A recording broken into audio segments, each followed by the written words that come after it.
Yes बेटा, our next topic is the north east. North east में जो tribal movement थे उनका क्या सिनेरियो था।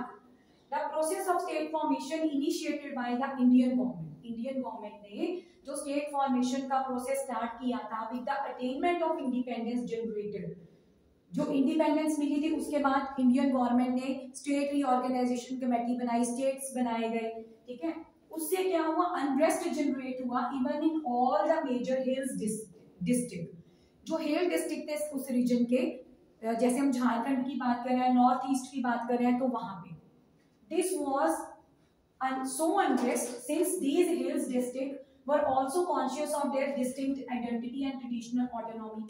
ये जो नॉर्थ ईस्ट के बेटा एरियाज थे, ये भी अपनी अलग ऑटोनॉमी चाहते थे, अलग आइडेंटिटी चाहते थे, ठीक है। Alienation of tribals from forest land, ठीक है। और जो फॉरेस्ट लैंड थे ट्राइबल लोगों की, उससे अलाइनेशन कर दी गई। Hence ecological issues are central to tribal movement। तो इन्हीं इकोलॉजिकल इश्यूज को ट्राइबल मूवमेंट का सेंटर जो था वो बनाया गया। जैसे कल्चरल इशू था आइडेंटिटी के लिए, और इकोनॉमिक इशू उठाया गया इनइक्वालिटी पे, ठीक है। तो ये सारे इश्यूज जो थे वो नॉर्थ ईस्ट में ट्राइबल स्ट्रगल के लिए रिस्पॉन्सिबल थे।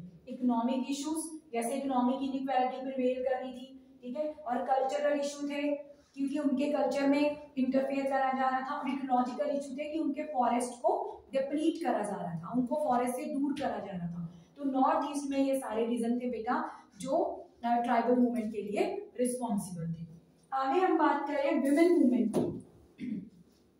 The early 20th century saw the growth of women organization at the national level and the local level। 20th century में बेटा बहुत सारे विमेन मूवमेंट चलाए गए, नेशनल लेवल पे भी, लोकल लेवल पे भी। कुछ एसोसिएशंस भी बनाई गई जिनके नाम है द विमेन्स इंडिया एसोसिएशन 1971 में, ऑल इंडिया विमेन्स कॉन्फ्रेंस 1926 में, नेशनल काउंसिल फॉर विमेन 1925 में, ठीक है। ये पहले की बात है, इंडिपेंडेंस से पहले की ये दो ऑर्गेनाइजेशंस हैं, और ये इंडिपेंडेंस के बाद की है 1971 विमेन इंडिया एसोसिएशन, ठीक है। अब 1947 के बाद विमेन मूवमेंट कैसे उसने आगे फॉरवर्ड हुआ, ये एप्लीकेशन फॉर स्कूल फॉर्म्स है बोथ फादर्स एंड मदर्स ने, कि इसमें क्या करा गया कि जो एप्लीकेशन थी बच्चे की एडमिशन पे, उसमें मदर और फादर दोनों के नेम को रिक्वायर करा जाने लगा। Now the passport of child has either mother और father's name exclusively insured keeping in mind the changing family and marriage patterns in India.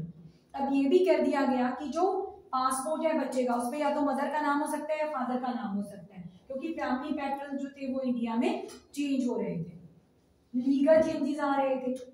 referred to as the second phase of the Indian women movement, as there were changes both in the term of organizational strategy में भी change आ रही थी, लोगों की ideologies में भी change आ रही थी। तो इस वजह से ये सारे जो मूवमेंट था वो चलाया गया। There was a growth of autonomous women movement, और ऑटोनॉमस मतलब विमेन मूवमेंट चलाया गया जो पॉलिटिकल पार्टी से अलग था। पहले क्या था कि मूवमेंट जो होते थे वो पॉलिटिकल पार्टी के साथ एसोसिएटेड होते थे, ठीक है। पर ये जो विमेन मूवमेंट था वो ऑटोनॉमस था, ठीक है, इंडिपेंडेंट मूवमेंट था। New issues such as violence against women have been taken up.